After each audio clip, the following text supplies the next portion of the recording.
तुमच्या विश्वभूषण महान नेत्याचा संदेश आठवा आणि स्वयंप्रकाशित व्हा. आता एक क्षण देखील थांबू नका किंवा मागे वळून पाहू नका, कारण काळ तुमच्यासाठी थांबणार नाही हे पक्के लक्षात ठेवा. तुमच्या अंतःकरणातील जागृतीचा हा निखारा असाच सदैव प्रज्वलित ठेवा. माझ्या महान पतीने अंगीकारलेली कार्ये पुरी झालेली, तसेच या देशात दीनदलित शोषित जनता सुखी झालेली मला पाहायची आहे. आणि म्हणूनच भारत बौद्धमय झालेला मला पाहायचा आहे.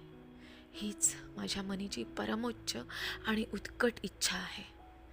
त्यासाठी तुमच्या अंतःकरणातील जागृतीचा प्रकाश अधिकाधिक प्रखर होवो आणि साहेबांनी अत्यंत कष्टपूर्वक उभारलेल्या सर्व संघटना नव्या उमेदीने भक्कम पायावर उभ्या राहोत, एवढीच